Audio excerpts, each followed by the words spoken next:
ಪ್ರಕರಣದಲ್ಲಿ Sandalwood challenging star Darshan ಅವರನ್ನ ಕಾಮಾಕ್ಷಿಪಾಳ್ಯ ಪೊಲೀಸರು ಬಂಧಿಸಿದ್ದಾರೆ. ಜೂನ್ 8ರಂದು ಮೃತ ರೇಣುಕಾಸ್ವಾಮಿಯನ್ನ ಚಿತ್ರದುರ್ಗದಿಂದ ಬೆಂಗಳೂರಿಗೆ ಕರೆತಂದು ಶೆಡ್ನಲ್ಲಿ ಕೂಡಿ ಹಾಕಿ ಮಾರಣಾಂತಿಕವಾಗಿ ಹಲ್ಲೆ ನಡೆಸಲಾಗಿದ್ದು, ಸ್ವಾಮಿ ಮೇಲೆ ನಟ ದರ್ಶನ್ ಸೇರಿದಂತೆ 4 ಹಲ್ಲೆ ಮಾಡಿದ್ದಾರೆ ಅನ್ನೋ ಆರೋಪವಿದೆ.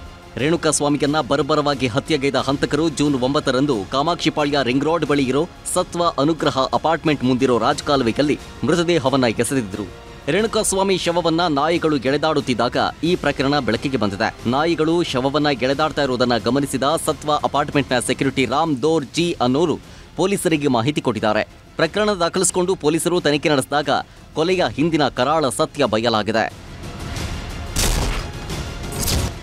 Challenging star Darshan devil cinema shooting ನಿಮಿತ್ತ ಕಳೆದ 2 ದಿನಗಳಿಂದ ಮೈಸೂರಿನ ಖಾಸಗಿ ಹೋಟೆಲ್ನಲ್ಲಿ ವಾಸ್ತವ್ಯವನ್ನ ಹೂಡಿದ್ದಾರೆ. ರೇಣುಕಾಸ್ವಾಮಿ ಕೊಲೆ ಪ್ರಕರಣದಲ್ಲಿ ನಟ ದರ್ಶನ್ ಹೆಸರು ಕೇಳಿಬಂದ ಬೆನ್ನಲ್ಲೇ ಬೆಳ್ಳಂಬೆಳಗ್ಗೆ ಮೈಸೂರಿನ ರಾಡಿಸನ್ ಬ್ಲೂ ಹೋಟೆಲ್ಗೆ ಆಗಮಿಸಿದ ಕಾಮಾಕ್ಷಿಪಾಳ್ಯ ಪೊಲೀಸರು ದರ್ಶನ್ ಅವರನ್ನ ಬಂಧಿಸಿದ್ದಾರೆ. ಬೆಳಗ್ಗೆ 6 ಗಂಟೆಗೆ ಮೈಸೂರಿನ ಕುವೆಂಪು ನಗರದಲ್ಲಿರುವ ಗೋಲ್ಡ್ ಜಿಮ್ನಲ್ಲಿ 1 ಗಂಟೆ ವರ್ಕೌಟ್ ಮುಗಿಸಿ ಹೊರಬಂದಿದ್ದ ದರ್ಶನ್ ರಾಡಿಸನ್ ಬ್ಲೂ ಹೋಟೆಲ್ಗೆ ಹೋಗ್ತಾ ಇದ್ರು. ಆದರೆ ಪೊಲೀಸರು ಮಾರ್ಗ ಮಧ್ಯೆಯೇ ದರ್ಶನ್ ಅವರನ್ನ ಬಂಧಿಸಿ ಅಲ್ಲಿಂದ ನೇರವಾಗಿ ಬೆಂಗಳೂರಿಗೆ ಕರೆತಂದಿದ್ದಾರೆ. ಮೈಸೂರಿನಲ್ಲಿ ಡೆವಿಲ್ ಚಿತ್ರೀಕರಣ ನಡೀತಾ ಇದ್ದು, ಜೂನ್ 9ರಿಂದ ದರ್ಶನ್ ರಾಡಿಸನ್ ಬ್ಲೂ ಹೋಟೆಲ್ನಲ್ಲೇ ತಂಗಿದ್ದಾರೆ. ವಿಜಯನಗರ ಎಸಿಪಿ ಚಂದನ್ ನೇತೃತ್ವದಲ್ಲಿ ಕಾಮಾಕ್ಷಿಪಾಳ್ಯ ಪೊಲೀಸರು ಸದ್ಯ ನಟ ದರ್ಶನ್ ಅವರನ್ನ ಬಂಧಿಸಿ ಬೆಂಗಳೂರಿಗೆ ಕರೆತಂದಿದ್ದು, ದರ್ಶನ್ ಕಾರು ಮೈಸೂರಿನ ರಾಡಿಸನ್ ಬ್ಲೂ ಹೋಟೆಲ್ ಮುಂಭಾಗದಲ್ಲೇ ನಿಂತಿದೆ.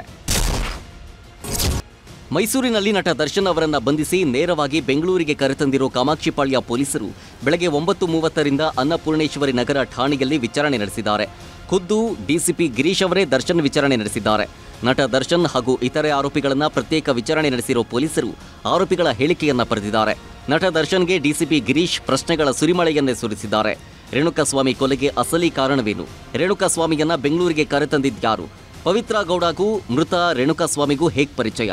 ಪವಿತ್ರ ಗೌಡ ಬಗ್ಗೆ ಪೋಸ್ಟ್ ಮಾಡಿದ್ರೆ ನಿಮ್ಗೆ ಯಾಕೆ ಕೋಪ? ಪವಿತ್ರ ಗೌಡ ಈ ಬಗ್ಗೆ ನಿಮ್ಮ ಬಳಿ ದೂರು ಕೊಟ್ಟಿದ್ರಾ? ನಿಮಗೂ ಪವಿತ್ರ ಗೌಡಗೂ ಏನ್ ಸಂಬಂಧ? ಪೊಲೀಸರಿಗೆ ದೂರು ನೀಡದೆಯೇ ನೀವು ರೇಣುಕಾಸ್ವಾಮಿಯನ್ನ ಕರೆಸಿದ್ಯಾಕೆ? ಅಶ್ಲೀಲವಾಗಿ ಕಮೆಂಟ್ ಮಾಡಿದ್ರೆ ಪೊಲೀಸರಿಗೆ ದೂರು ಕೊಡಬಹುದಾಗಿತ್ತು. ಅದನ್ನ ಬಿಟ್ಟು ಚಿತ್ರದುರ್ಗದಿಂದ ರೇಣುಕಾಸ್ವಾಮಿಯನ್ನ ಕರೆಸಿದ್ಯಾಕೆ? RR ನಗರಕ್ಕೆ ರೇಣುಕಾಸ್ವಾಮಿಯನ್ನ ಕರೆತಂದಿದ್ಯಾರು? ರೇಣುಕಾಸ್ವಾಮಿ ಮೇಲೆ ಮೊದಲು ಹಲ್ಲೆ ಮಾಡಿದ್ಯಾರು? ಮೃತದೇಹವನ್ನ ರಾಜಕಾಲುವೆಗೆ ಎಸೆಯಲು ಸಲಹೆ ಕೊಟ್ಟಿದ್ಯಾರು? ಹೀಗೆ ಹಲವು ಆಯಾಮಗಳಲ್ಲಿ ನಟ ದರ್ಶನ್ ಹಾಗೂ ಪ್ರಕರಣದ ಇತರೆ ಆರೋಪಿಗಳ ವಿಚಾರಣೆಯನ್ನ ಪೊಲೀಸರು ನಡೆಸಿದ್ದಾರೆ. ಚಿತ್ರದುರ್ಗ ಮೂಲದ ರೇಣುಕಾಸ್ವಾಮಿ ಕೊಲೆ ಕೇಸಲ್ಲಿ ನಟ ದರ್ಶನ್ ಹಾಗೂ ಅವರ 2ನೇ ಪತ್ನಿ ಪವಿತ್ರ ಗೌಡ ಇಬ್ಬರನ್ನು ಕಾಮಾಕ್ಷಿಪಾಳ್ಯ ಪೊಲೀಸರು ಬಂಧಿಸಿದ್ದಾರೆ. ರೇಣುಕಾಸ್ವಾಮಿ ಹತ್ಯೆ ಪ್ರಕರಣದಲ್ಲಿ ಬಂಧಿತರ ಸಂಖ್ಯೆ 13ಕ್ಕೆ ಏರಿಕೆಯಾಗಿದೆ. 33 ವರ್ಷದ ರೇಣುಕಾಸ್ವಾಮಿ ಮರ್ಡರ್ ಕೇಸಲ್ಲಿ ನಟ ದರ್ಶನ್ ವಿರುದ್ಧ 3 ಸೆಕ್ಷನ್ಗಳಲ್ಲಿ ದೂರು ದಾಖಲಾಗಿದೆ. ಐಪಿಸಿ ಸೆಕ್ಷನ್ 302ರ ಅಡಿಯಲ್ಲಿ ಕೊಲೆ, ಐಪಿಸಿ ಸೆಕ್ಷನ್ 201ರ ಅಡಿಯಲ್ಲಿ ಸಾಕ್ಷ್ಯ ನಾಶ, ಐಪಿಸಿ ಸೆಕ್ಷನ್ 364ರ ಅಡಿಯಲ್ಲಿ ಕಿಡ್ನಾಪ್ ಕೇಸನ್ನ ಪೊಲೀಸರು ದಾಖಲಿಸಿಕೊಂಡಿದ್ದಾರೆ. ಅಲ್ಲದೆ ಅನ್ನಪೂರ್ಣೇಶ್ವರಿ ನಗರ ಠಾಣೆಗೆ ವೈದ್ಯರನ್ನ ಕರೆಸಿಕೊಂಡ ಪೊಲೀಸರು ದರ್ಶನ್ ಪ್ರಾಥಮಿಕ ಆರೋಗ್ಯ ತಪಾಸಣೆ ನಡೆಸಿದ್ದಾರೆ. ಚಿತ್ರದುರ್ಗದ ರೇಣುಕಾಸ್ವಾಮಿ ಕೊಲೆ ಹಿಂದಿನ ಸ್ಫೋಟಕ ರಹಸ್ಯಗಳು ಪೊಲೀಸರ ತನಿಖೆಯಿಂದ ಒಂದೊಂದಾಗಿ ಬಯಲಾಗ್ತಾ ಇವೆ. ನಟ ದರ್ಶನ್ 2ನೇ ಪತ್ನಿ ಪವಿತ್ರ ಗೌಡ ಅವರಿಗೆ ಮೃತ ರೇಣುಕಾಸ್ವಾಮಿ ಅಶ್ಲೀಲವಾಗಿ ಮೆಸೇಜ್ ಮಾಡಿದ್ರು ಎನ್ನಲಾಗಿದೆ. ಇದರಿಂದ ಸಿಟ್ಟಿಗೆದ್ದ ದರ್ಶನ್ ಚಿತ್ರದುರ್ಗದ ಅಭಿಮಾನಿಗಳ ಸಂಘದ ಅಧ್ಯಕ್ಷ ರಾಘವೇಂದ್ರ ಅನ್ನೋರ ಮೂಲಕ ಮೃತ ರೇಣುಕಾಸ್ವಾಮಿಯನ್ನ ಬೆಂಗಳೂರಿಗೆ ಕರೆಸಿಕೊಂಡಿದ್ರು. ಜೂನ್ 8ರಂದು ಬೆಂಗಳೂರಿನ ಪಟ್ಟಣಗೆರೆಯಲ್ಲಿರೋ ಆಪ್ತ ವಿನಯ್ ಶೆಡ್ನಲ್ಲಿ ಕೂಡಿ ಹಾಕಿ ರೇಣುಕಾಸ್ವಾಮಿ ಮೇಲೆ ಮಾರಕಾಸ್ತ್ರಗಳಿಂದ ಹಲ್ಲೆ ನಡೆಸಲಾಗಿದೆ. ಅಲ್ಲದೆ ದರ್ಶನ್ ಮರ್ಮಾಂಗಕ್ಕೆ ಒದ್ದಿದ್ರಿಂದಲೇ ರೇಣುಕಾಸ್ವಾಮಿ ತೀವ್ರವಾಗಿ ಅಸ್ವಸ್ಥರಾಗಿ ಸಾವನ್ನಪ್ಪಿದ್ದಾರೆ ಅನ್ನೋ ಆರೋಪ ಕೇಳಿಬಂದಿದೆ. ಬಳಿಕ ಜೂನ್ 9ರಂದು ರೇಣುಕಾಸ್ವಾಮಿಯ ಮೃತದೇಹವನ್ನ ಹಂತಕರು ರಾಜಕಾಲುವೆಗೆ ಎಸೆದು ಸ್ಥಳದಿಂದ ಕಾಲ್ಕಿತ್ತಿದ್ರು. ತನಿಖೆ ಕೈಗೆತ್ತಿಕೊಂಡ ಪೊಲೀಸರು ಸಿಸಿಟಿವಿ ಸೇರಿದಂತೆ ತಾಂತ್ರಿಕ ಸಾಕ್ಷ್ಯಗಳನ್ನು ಕಲೆ ಹಾಕಿ ಆರೋಪಿಗಳನ್ನು ಬಂಧಿಸಿ ವಿಚಾರಣೆಗೆ ಒಳಪಡಿಸಿದಾಗ ದರ್ಶನ್ ಸೂಚನೆ ಮೇರೆಗೆ ರೇಣುಕಾಸ್ವಾಮಿಯನ್ನ ಕೊಲೆ ಮಾಡಿದ್ದಾಗಿ ತಪ್ಪೊಪ್ಪಿಕೊಂಡಿದ್ದಾರೆ. ಅಲ್ಲದೆ ಹತ್ಯೆ ನಡೆದ ವೇಳೆ ನಟ ದರ್ಶನ್ ಕೂಡ ಸ್ಥಳದಲ್ಲೇ ಇದ್ರು ಅನ್ನೋ ಮಾಹಿತಿಯನ್ನ ವಿಚಾರಣೆ ವೇಳೆ ಬಂಧಿತ ಆರೋಪಿಗಳು ಬಾಯ್ಬಿಟ್ಟಿದ್ದಾರೆ. ಬರಬರವಾಗಿ ಹತ್ಯೆಯಾಗಿರೋ ಚಿತ್ರದುರ್ಗದ ರೇಣುಕಾಸ್ವಾಮಿ ನಟ ದರ್ಶನ್ ಹುಚ್ಚು ಅಭಿಮಾನಿ ಅನ್ನೋ ಸ್ಫೋಟಕ ಸಂಗತಿ ಬಯಲಾಗಿದೆ. ಪವಿತ್ರ ಗೌಡ ಎಂಟ್ರಿ ಕೊಟ್ಟ ಬಳಿಕ ನಟ ದರ್ಶನ್ ವಿಜಯಲಕ್ಷ್ಮಿ ಸಂಸಾರದಲ್ಲಿ ಬಿರುಕು ಮುಡಿದ್ದು ರೇಣುಕಾಸ್ವಾಮಿಗೆ ತೀವ್ರ ಬೇಸರ ತರಿಸಿತ್ತು. ಹೀಗಾಗಿ ಏನಾದ್ರೂ ಮಾಡಿ ಡಿಬಾಸ್ ಬಾಳನ್ನ ಸರಿ ಮಾಡಬೇಕು, ಮತ್ತೆ ದರ್ಶನ್ ಸಂಸಾರ ಸರಿ ಹೋಗಬೇಕು, ದರ್ಶನ್ ಮತ್ತು ವಿಜಯಲಕ್ಷ್ಮಿ ಸಂತೋಷದಿಂದ ಒಟ್ಟಿಗೆ ಬಾಳಬೇಕು ಅಂತ ರೇಣುಕಾಸ್ವಾಮಿ ಕನಸು ಕಂಡಿದ್ದ. ಏನಾದ್ರೂ ಮಾಡಿ ಪವಿತ್ರ ಗೌಡರನ್ನ ದರ್ಶನ್ ಬಾಳಿನಿಂದ ಹೊರ ಹೋಗುವಂತೆ ಮಾಡಬೇಕು ಅಂತ ನಿರ್ಧರಿಸಿದ್ದ ರೇಣುಕಾಸ್ವಾಮಿ ಹೇಗೋ ಪವಿತ್ರ ಗೌಡ ಮೊಬೈಲ್ ನಂಬರ್ ಅನ್ನ ಸಂಗ್ರಹಿಸಿದ್ದ. ಪವಿತ್ರ ಗೌಡಗೆ ಮೆಸೇಜ್ ಮಾಡಿದ್ದ ರೇಣುಕಾಸ್ವಾಮಿ ತನ್ನನ್ನ ಮದುವೆಯಾಗುವಂತೆ ಪ್ರಪೋಸ್ ಮಾಡಿದ್ದ. ಪವಿತ್ರ ಗೌಡ ಇದಕ್ಕೆ ಒಪ್ಪದೇ ಇದ್ದಾಗ ಅಶ್ಲೀಲ ಮೆಸೇಜ್ ಕಳಿಸಿದ್ದಾನೆ. ಜೊತೆಗೆ ತನ್ನ ಬೆತ್ತಲೆ ಫೋಟೋವನ್ನು ಕೂಡ ಪವಿತ್ರ ಗೌಡ ಮೊಬೈಲ್ಗೆ ಕಳಿಸಿದ್ದ ಎನ್ನಲಾಗ್ತಿದೆ. ಮೊದಲು ಮೆಸೇಜ್ಗಳನ್ನ ಗಂಭೀರವಾಗಿ ಪರಿಗಣಿಸಿದ ಪವಿತ್ರ ಗೌಡ ಯಾವಾಗ ರೇಣುಕಾಸ್ವಾಮಿ ಕಾಟ ಜಾಸ್ತಿ ಆಯ್ತೋ ವಿಚಾರವನ್ನ ನಟ ದರ್ಶನ್ ಗಮನಕ್ಕೆ ತಂದಿದ್ದಾರೆ. ಮುಂದೆ ನಡೆದಿದ್ದೆಲ್ಲವೂ ದುರಂತ. ನಟ ದರ್ಶನ್ ಎರಡನೇ ಪತ್ನಿ ಪವಿತ್ರ ಗೌಡ ಜೊತೆ ಅಶ್ಲೀಲ ಮೆಸೇಜ್ ಹಾಗೂ ಫೋಟೋ ಕಳಿಸಿದ್ದ ರೇಣುಕಾಸ್ವಾಮಿಯನ್ನ ಆರೋಪಿಗಳು ಟ್ರ್ಯಾಪ್ ಮಾಡಿ ಕಿಡ್ನಾಪ್ ಮಾಡಿದ ಕಥೆಯೇ ಬಲು ರೋಚಕ. ರೇಣುಕಾಸ್ವಾಮಿ ಸೋಷಿಯಲ್ ಮೀಡಿಯಾದಲ್ಲಿ ಪವಿತ್ರ ಗೌಡಗೆ ಅಶ್ಲೀಲ ಮೆಸೇಜ್ ಮಾಡ್ತಾ ಇರೋ ವಿಷಯ ತಿಳಿತಾ ಇದ್ದಂತೆ ನಟ ದರ್ಶನ್ ಆಪ್ತರು ನಕಲಿ ಅಕೌಂಟ್ ಅನ್ನ ಓಪನ್ ಮಾಡಿದ್ರು. ಯುವತಿಯೊಬ್ಬಳ ಹೆಸರಲ್ಲಿ ಫೇಕ್ ಅಕೌಂಟ್ ತೆರೆದಿದ್ದ ಆರೋಪಿಗಳು ರೇಣುಕಾಸ್ವಾಮಿ ಜೊತೆ ಚಾಟಿಂಗ್ ಮಾಡಿದ್ದಾರೆ. ಬಳಿಕ ರೇಣುಕಾಸ್ವಾಮಿಯನ್ನ ಬೆಂಗಳೂರಿಗೆ ಕರೆತರುವಂತೆ ದರ್ಶನ್ ತಮ್ಮ ಆಪ್ತರಿಗೆ ತಿಳಿಸಿದ್ರು ಎನ್ನಲಾಗ್ತಿದೆ. ಚಿತ್ರದುರ್ಗದಿಂದ ರೇಣುಕಾಸ್ವಾಮಿಯನ್ನ ಕಿಡ್ನಾಪ್ ಮಾಡಿ ಬೆಂಗಳೂರಿಗೆ ಕರೆತಂದ ಆರೋಪಿಗಳು ಮಾರಣಾಂತಿಕ ಹಲ್ಲೆ ನಡೆಸಿದ್ದಾರೆ. ಅಲ್ಲದೆ ರೇಣುಕಾಸ್ವಾಮಿ ಸಾವನ್ನಪ್ಪಿದ ಬಳಿಕ ಸ್ಕಾರ್ಪಿಯೋ ವಾಹನದಲ್ಲಿ ಮೃತದೇಹವನ್ನು ತೆಗೆದುಕೊಂಡು ಹೋದ ಆರೋಪಿಗಳು ಸತ್ವ ಅನುಗ್ರಹ ಅಪಾರ್ಟ್ಮೆಂಟ್ ರಾಜಕಾಲುವೆ ಬಳಿ ಬಿಸಾಡಿ ಹೋಗಿದ್ದಾರೆ. ಬಳಿಕ ಪಿಎಸ್ಐಗೆ ಕರೆ ಮಾಡಿದ್ದ ಮೂವರು ದರ್ಶನ್ ಆಪ್ತರು ಹಣಕಾಸಿನ ವಿಚಾರಕ್ಕೆ ಕೊಲೆ ಮಾಡಿದ್ದೇವೆ, ತಪ್ಪಾಗಿದೆ ಸರ್ ಅಂತ ಪೊಲೀಸರ ಮುಂದೆ ಶರಣಾಗಿದ್ರು. ಅಲ್ಲದೆ ಪೊಲೀಸರ ವಿಚಾರಣೆ ವೇಳೆ ನಟ ದರ್ಶನ್ ಹೆಸರನ್ನು ಹಂತಕರು ಬಾಯ್ಬಿಟ್ಟಿದ್ದಾರೆ.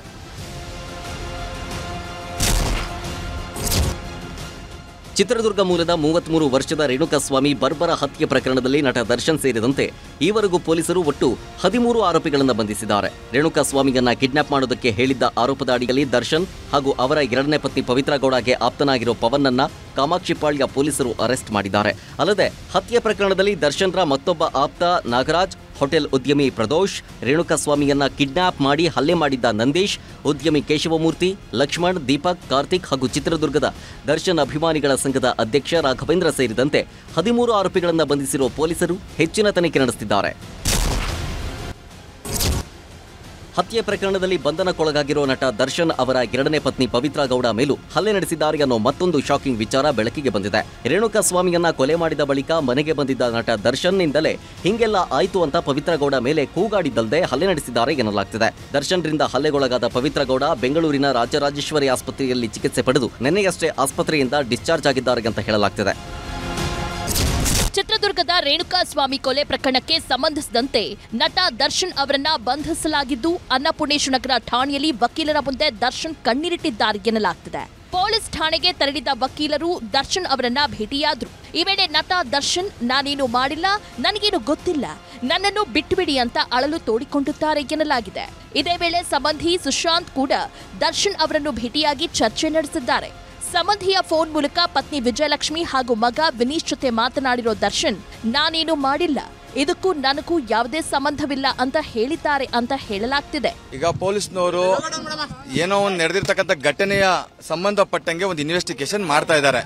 ಅದರಲ್ಲಿ ಅವ್ರದ್ದು ಆಲ್ರೆಡಿ ಏನೋ ಅವ್ರು ಮಾಡ್ಬಿಟ್ಟಿದ್ದಾರೆ, ಅವ್ರು ಮಾಡಿಸ್ಬಿಟ್ಟಿದ್ದಾರೆ, ಅದೆಲ್ಲ ಖಂಡಿತ ಸುಳ್ಳು. ಏನು ಆ ಥರ ಎಲ್ಲ ಏನಿಲ್ಲ. ಬರ್ಬರವಾಗಿ ಹತ್ಯೆಯಾದ ರೇಣುಕಾಸ್ವಾಮಿ ಕೊಲೆ ಪ್ರಕರಣದ ಕರಾಳ ರಹಸ್ಯಗಳು ಒಂದೊಂದಾಗಿ ಬೆಚ್ಚಿಕೊಳ್ತಿವೆ. ರೇಣುಕಾಸ್ವಾಮಿ ಮರ್ಡರ್ ಕೇಸ್ನ ಕಿಂಗ್ ಪಿನ್ ದರ್ಶನ್ ಆಪ್ತ ವಿನಯ್ ಅಲಿಯಾಸ್ ಐರನ್ ವಿನಯ್ ಅಂತ ಹೇಳಲಾಗ್ತಿದೆ. ಕನ್ನಡ ಸಂಘಟನೆಗಳ ಮುಖಂಡ ಪಟ್ಟಣಗೆರೆ ಜಯಣ್ಣ ಅವರ ಅಣ್ಣನ ಮಗನಾದ ವಿನಯ್ ರೇಣುಕಾಸ್ವಾಮಿ ಕೊಲೆ ಪ್ರಕರಣದಲ್ಲಿ ಪ್ರಮುಖ ಆರೋಪಿ ಅಂತ ಹೇಳಲಾಗ್ತಿದೆ.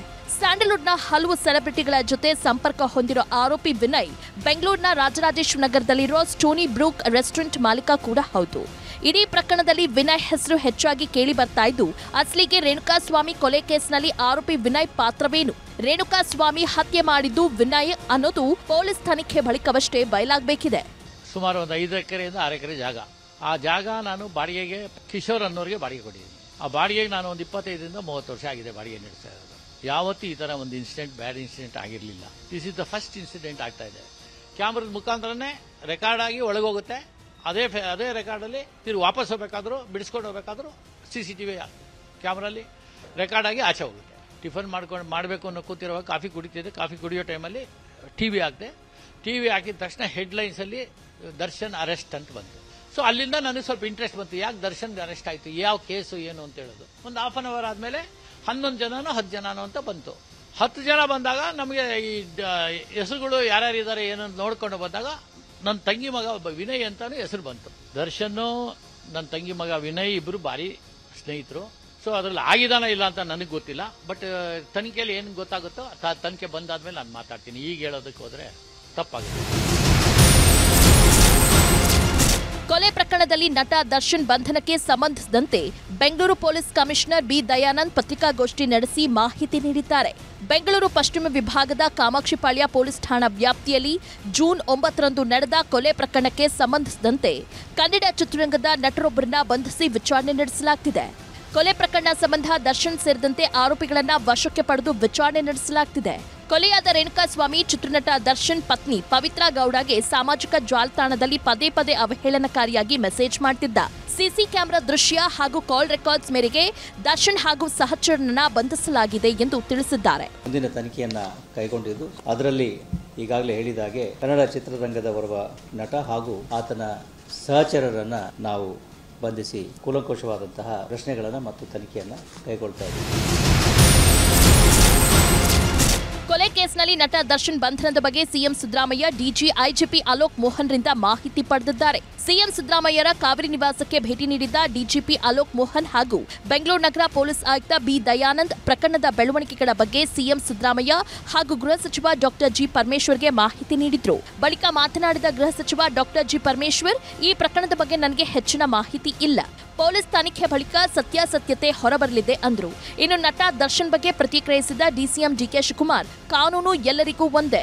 ದರ್ಶನ್ ಬಂಧನದ ಬಗ್ಗೆ ನನಗೆ ಮಾಹಿತಿ ಇಲ್ಲ, ಅದನ್ನ ಹೋಮ್ ಮಿನಿಸ್ಟರ್ ನೋಡಿಕೊಳ್ತಾರೆ ಅಂತ ತಿಳಿಸಿದ್ದಾರೆ. ಚಿತ್ರದುರ್ಗದ ಒಬ್ಬ ವ್ಯಕ್ತಿ ಕೊಲೆ ಆಗಿದ್ದಾರೆ, ಬೆಂಗಳೂರಿನಲ್ಲಿ ಕೊಲೆ ಆಗಿದ್ದಾರೆ ಅಂತೇಳಿ. ಆ ಕೊಲೆಯಲ್ಲಿ ಅವರು ಕೆಲವರನ್ನ ಅರೆಸ್ಟ್ ಮಾಡಿದ್ದಾರೆ. ಅವರ ಇನ್ವೆಸ್ಟಿಗೇಷನ್ ಎನ್ಕ್ವೈರಿ ಮಾಡುವಾಗ ದರ್ಶನ್ ಅವರು ಹೆಸರು ಕೂಡ ಬಂದಿದೆ ಅಂತ ಹೇಳಿದ್ದಾರೆ.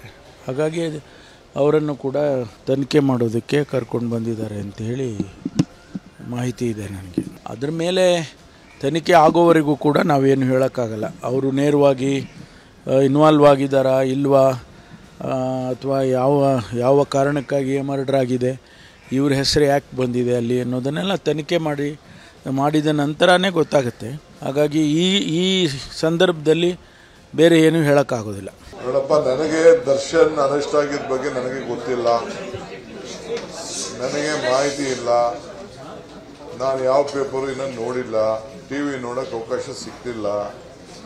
ವಿಚಾರ ತಿಳ್ಕೊಳ್ಳೋದಕ್ಕೆ ಹೋಮ್ ಮಿನಿಸ್ಟರ್ ಇದ್ದಾರೆ, ಹೋಮ್ ಮಿನಿಸ್ಟರ್ ಮಾತಾಡ್ತಾರೆ. ಏಂತಕ್ಕೂ ಏನು ಅಂತ ನನಗೆ ಗೊತ್ತಿಲ್ಲ. ನನಗೆ ಐ ಡೋಂಟ್ ನೋ. ಕಾನೂನು ಎಲ್ಲರಿಗೂ ಒಂದೇ, ನನಗೆ ವಿಚಾರ ಗೊತ್ತಿಲ್ಲ.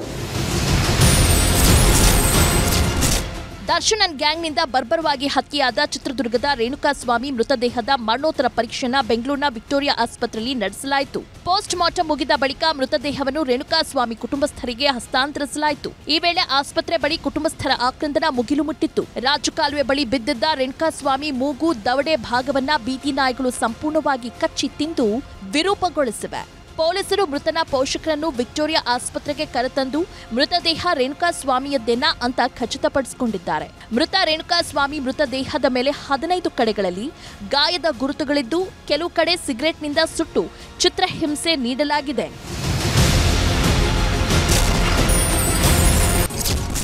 ನಟ ದರ್ಶನ್ ಅಂಡ್ ಟೀಮ್ನಿಂದ ಬರ್ಬರವಾಗಿ ಕೊಲೆಯಾದ ರೇಣುಕಾಸ್ವಾಮಿ ಇನ್ನು ಕೆಲವೇ ದಿನಗಳಲ್ಲಿ ತಮ್ಮ ಮೊದಲ ವಿವಾಹ ವಾರ್ಷಿಕೋತ್ಸವ ಆಚರಿಸಿಕೊಳ್ಳಬೇಕಿತ್ತು. ಕಳೆದ ವರ್ಷ ಜೂನ್ 28ರಂದು ಸಹನಾ ಅನ್ನೋರನ್ನು ಮದುವೆಯಾಗಿದ್ದ ರೇಣುಕಾಸ್ವಾಮಿ ಇದೇ ಜೂನ್ 28ರಂದು ಮೊದಲ ವಿವಾಹ ವಾರ್ಷಿಕೋತ್ಸವನ್ನ ಅದ್ದೂರಿಯಾಗಿ ಆಚರಿಸಿಕೊಳ್ಳಲು ಚಿಂತನೆ ನಡೆಸಿದ್ದ. ಇದಕ್ಕಾಗಿ ತಯಾರಿ ಮಾಡಿಕೊಂಡಿದ್ದ ರೇಣುಕಾಸ್ವಾಮಿ ಪತ್ನಿ ಸಹನಾಗೆ ಸರ್ಪ್ರೈಸ್ ನೀಡಲು ಪ್ಲಾನ್ ಮಾಡಿದ್ದ ಅಂತ ಮೃತನ ಸ್ನೇಹಿತರು ತಿಳಿಸಿದ್ದಾರೆ. ರೇಣುಕಾಸ್ವಾಮಿ ಪತ್ನಿ 5 ತಿಂಗಳ ಗರ್ಭಿಣಿಯಾಗಿದ್ದು ಚಿತ್ರದುರ್ಗದ ಮನೆಯಲ್ಲಿ ಶೋಕ ಮಡುಗಟ್ಟಿದೆ. ಇನ್ನು ರೇಣುಕಾಸ್ವಾಮಿಯ ಕೊಲೆ ವಿಷಯ ನಿನ್ನೆ ರಾತ್ರಿಯೇ ಮನೆಯವರಿಗೆ ತಿಳಿದಿದ್ದರೂ ಸಂಬಂಧಿಕರು ಪತ್ನಿ ಸಹನಾಗೆ ಮೊದಲು ಮಾಹಿತಿ ನೀಡಿರಲಿಲ್ಲ. ಸಹನಾ ಆರೋಗ್ಯದ ಮೇಲೆ ಪ್ರತಿಕೂಲ ಪರಿಣಾಮ ಬೀರಬಹುದು ಅನ್ನೋ ಕಾರಣಕ್ಕೆ ರೇಣುಕಾಸ್ವಾಮಿ ಆಸ್ಪತ್ರೆಯಲ್ಲಿ ಚಿಕಿತ್ಸೆ ಪಡೆಯುತ್ತಿದ್ದಾರೆ ಅಂತ ಸಂಬಂಧಿಕರು ಹೇಳಿದ್ರು. ಇನ್ನು ಮೆಡಿಕಲ್ ಶಾಪ್ನಲ್ಲಿ ಕೆಲಸ ಮಾಡುತ್ತಿದ್ದ ಮೃತ ರೇಣುಕಾಸ್ವಾಮಿ ಬಜರಂಗ ದಳ ಸಂಘಟನೆಯಲ್ಲಿ ಕಳೆದ 3 ವರ್ಷಗಳಿಂದ ಸಕ್ರಿಯನಾಗಿದ್ದ. ಅಲ್ಲದೆ ಬಜರಂಗ ದಳದಲ್ಲಿ ಪ್ರಮುಖ ಸುರಕ್ಷಾ ಹುದ್ದೆಯನ್ನ ರೇಣುಕಾಸ್ವಾಮಿ ನಿರ್ವಹಿಸುತ್ತಿದ್ದ. ಚಿತ್ರದುರ್ಗದ ರೇಣುಕಾಸ್ವಾಮಿ ಕೊಲೆ ಕೇಸ್ನಲ್ಲಿ ನಟ ದರ್ಶನ್ ಬಂಧನದ ಬೆನ್ನಲ್ಲೇ ಸ್ಯಾಂಡಲ್ವುಡ್ ನಟಿ ರಮ್ಯಾ ಹಾಕಿರೋ ಪೋಸ್ಟ್ ಇದೀಗ ತೀವ್ರ ಸಂಚಲನ ಸೃಷ್ಟಿಸಿದೆ. ಕರ್ನಾಟಕ ಬಾಕ್ಸ್ ಆಫೀಸ್ ಖಾತೆಯಲ್ಲಿ ಐಪಿಸಿ 302ರ ಅಡಿಯಲ್ಲಿ ನಟ ದರ್ಶನ್ ಲಾಕ್ ಆಗಿದ್ದಾರೆ. ಈ ಕೇಸ್ನಲ್ಲಿ ದರ್ಶನ್ಗೆ ಮರಣದಂಡನೆ ಆಗಬಹುದು. ಹಣ ಪ್ರಭಾವ ಬೀರಿದ್ರೆ ನ್ಯಾಯ ವ್ಯವಸ್ಥೆಗೆ ಅಪಹಾಸ್ಯವಾಗಬಹುದು. ಸಂತ್ರಸ್ತರಿಗೆ ಸಿಗಬೇಕಾದ ನ್ಯಾಯ ಸಿಗುತ್ತೆ ಅನ್ನೋ ಭರವಸೆ ನಮಗಿದೆ ಅಂತ ಪೋಸ್ಟ್ ಮಾಡಲಾಗಿದೆ. ಈ ಪೋಸ್ಟ್ ಅನ್ನೇ ನಟಿ ರಮ್ಯಾ ರೀಪೋಸ್ಟ್ ಮಾಡಿದ್ದಾರೆ. ನಟಿ ರಮ್ಯಾ ಮತ್ತು ದರ್ಶನ್ ಉತ್ತಮ ಸ್ನೇಹಿತರಾಗಿದ್ದು ಆದರೂ ರಮ್ಯಾ ದರ್ಶನ್ಗೆ ಶಿಕ್ಷೆಯಾಗಲಿ ಅಂತ ಬಯಸುತ್ತಿದ್ದಾರಾ ಅಂತ ಅಭಿಮಾನಿಗಳು ಮಾತನಾಡಿಕೊಳ್ಳುತ್ತಿದ್ದಾರೆ. ಚಿತ್ರದುರ್ಗದ ಮೂಲದ ರೇಣುಕಾಸ್ವಾಮಿ ಕೊಲೆ ಕೇಸ್ನಲ್ಲಿ ಕಾಮಾಕ್ಷಿಪಾಳ್ಯ ಪೊಲೀಸರು ನಟ ದರ್ಶನ್ ಅವರನ್ನ ಬಂಧಿಸಿದ್ದು ಹಲವು ಮಹತ್ವದ ಸಾಕ್ಷ್ಯಗಳನ್ನ ಸಂಗ್ರಹಿಸಿದ್ದಾರೆ. ಕೊಲೆ ಪ್ರಕರಣದಲ್ಲಿ ಆರೋಪಿಗಳು ಒಟ್ಟು 4 ಕಾರುಗಳನ್ನ ಬಳಸಿದ್ದಾರೆ ಅನ್ನೋದನ್ನ ಪತ್ತೆ ಹಚ್ಚಿರುವ ಪೊಲೀಸರು ಈಗಾಗಲೇ 2 ಕಾರುಗಳನ್ನ ವಶಕ್ಕೆ ಪಡೆದಿದ್ದು ಇನ್ನುಳಿದ 2 ಕಾರುಗಳಿಗಾಗಿ ತೀವ್ರ ಶೋಧ ನಡೆಸುತ್ತಿದ್ದಾರೆ. ಪೊಲೀಸರು ವಶಪಡಿಸಿಕೊಂಡಿರೋ 2 ಕಾರ್ನಲ್ಲಿ ಕೊಲೆಗೆ ಬಳಸಲಾದ ಮಾರಕಾಸ್ತ್ರಗಳು ಯಾವುದಾದ್ರೂ ಸಾಕ್ಷ್ಯಗಳು ಇವೆಯೇ ಎಂದು ವಿಧಿವಿಜ್ಞಾನ ತಂಡ ಪರಿಶೀಲನೆ ನಡೆಸುತ್ತಿದ್ದಾರೆ. ಇನ್ನು ರೇಣುಕಾಸ್ವಾಮಿ ಕೊಲೆ ನಡೆದ ಪಟ್ಟಣಗೆರೆ ಜಯಣ್ಣ ಒಡೆತನದ ಶೆಡ್ ಅನ್ನ ವಶಕ್ಕೆ ಪಡೆದಿರುವ ಪೊಲೀಸರು ಮತ್ತು ಎಫ್ಎಸ್ಎಲ್ ಅಧಿಕಾರಿಗಳು ಪರಿಶೀಲನೆ ನಡೆಸಿ ಮಹತ್ವದ ಸಾಕ್ಷ್ಯ ಸಂಗ್ರಹಿಸಿದ್ದಾರೆ ಎನ್ನಲಾಗ್ತಿದೆ. ಚಿತ್ರದುರ್ಗದ ರೇಣುಕಾಸ್ವಾಮಿ ಕೊಲೆ ಪ್ರಕರಣದಲ್ಲಿ A1 ಪವಿತ್ರ ಗೌಡ, A2 ದರ್ಶನ್ ಸೇರಿದಂತೆ ಎಲ್ಲ 13 ಆರೋಪಿಗಳನ್ನು ಪೊಲೀಸ್ ಕಸ್ಟಡಿಗೆ ನೀಡಿ 24ನೇ ACMM ಕೋರ್ಟ್ ಆದೇಶ ನೀಡಿದೆ. ನ್ಯಾಯಮೂರ್ತಿ ವಿಶ್ವನಾಥ್ ಗೌಡರ್ ಪೊಲೀಸ್ ಕಸ್ಟಡಿಗೆ ಅಂತ ಆದೇಶ ನೀಡುತ್ತಿದ್ದಂತೆ ನಟ ದರ್ಶನ್ ಹಾಗೂ ಪವಿತ್ರ ಗೌಡ ಜಡ್ಜ್ ಮುಂದೆ ಕಣ್ಣೀರು ಹಾಕಿದ್ರು. ಆರೋಪಿಗಳ ವಿಚಾರಣೆ ನಡೆಸಿದ ನ್ಯಾಯಮೂರ್ತಿಗಳು ದರ್ಶನ್ ಹಾಗೂ ಪವಿತ್ರ ಗೌಡಗೆ ಪೊಲೀಸರು ನಿಮ್ಮನ್ನ ಯಾವಾಗ ಅರೆಸ್ಟ್ ಮಾಡಿದ್ರು ಅಂತ ಪ್ರಶ್ನಿಸಿದ್ರು.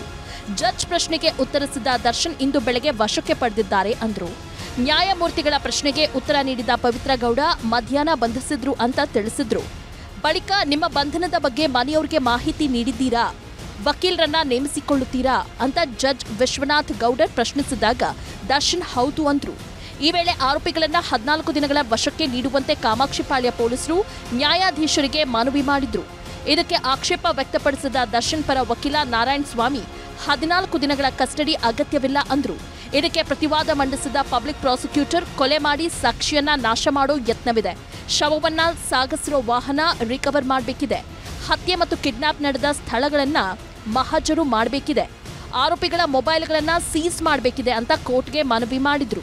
ಇದಕ್ಕೆ ತೀವ್ರ ಆಕ್ಷೇಪ ವ್ಯಕ್ತಪಡಿಸಿದ ದರ್ಶನ್ ಪರ ವಕೀಲರು ಮೃತದೇಹವನ್ನ ಸೀಸ್ ಮಾಡಲಾಗಿದೆ, ಮೊಬೈಲ್ಗಳನ್ನು ಸೀಸ್ ಮಾಡಲಾಗಿದೆ, 14 ದಿನ ಕಸ್ಟಡಿ ಬೇಕಾಗಿಲ್ಲ, ಇದು ದರ್ಶನ್ ತೇಜೋವಧೆ ಮಾಡೋ ಕೆಲಸ ಅಂತ ತಿಳಿಸಿದ್ರು.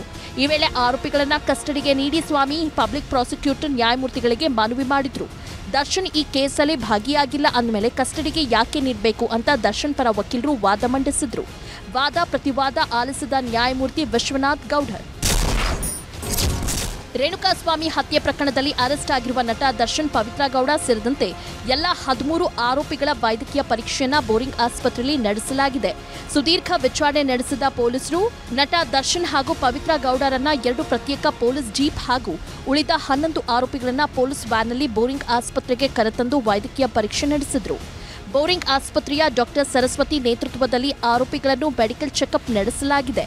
ಬಳಿಕ ಮಾತನಾಡಿದ ಡಾಕ್ಟರ್ ಕೆಂಪರಾಜು, ದರ್ಶನ್, ಪವಿತ್ರ ಗೌಡ ಸೇರಿದಂತೆ ಎಲ್ಲ ಆರೋಪಿಗಳ ಆರೋಗ್ಯದಲ್ಲಿ ಯಾವುದೇ ತೊಂದರೆ ಇಲ್ಲ, ಬಿಪಿ ಶುಗರ್ ನಾರ್ಮಲ್ ಆಗಿದೆ ಅಂತ ತಿಳಿಸಿದ್ದಾರೆ. ಚಲನಚಿತ್ರ ನಟರಾದ ಶ್ರೀ ದರ್ಶನ್ ತೂಗುದೀಪ 47 ವರ್ಷ, ಶ್ರೀಮತಿ ಪವಿತ್ರ ಗೌಡ 37 ವರ್ಷ ಮತ್ತು ಇತರೆ 11 ಜನ ಆರೋಪಿಗಳನ್ನು ನಮ್ಮ ಪೊಲೀಸ್ನವರು ಮೆಡಿಕಲ್ ಎಕ್ಸಾಮಿನೇಷನ್ಗೆ ಕರ್ತ್ಕೊಂಬಂದಿದ್ರು. ಬಿ ಪಿ ಆಗಿರ್ಬೋದು, ಶುಗರು, ECG, ಎಸೆನ್ಷಿಯಲ್ ಇಮ್ಮಿಡಿಯೇಟಾಗಿ ಏನು ಬೇಕದು ಎಸೆನ್ಷಿಯಲ್ ಟೆಸ್ಟ್ನೆಲ್ಲ ನಾವು ಮಾಡಿದ್ದೀವಿ. ದರ್ಶನ್ ಅವರು ತುಂಬ ಆರೋಗ್ಯವಾಗಿದ್ದಾರೆ, ಸ್ಟೇಬಲ್ ಇದ್ದಾರೆ, ಯಾವುದೇ ರೀತಿಯ ಶುಗರ್ ಆಗಲಿ ಬಿ ಪಿ ಆಗಲಿ ಏನೂ ಇಲ್ಲ ಅಂತ ನಮಗೆ ತಿಳಿಸಿರ್ತಾರೆ.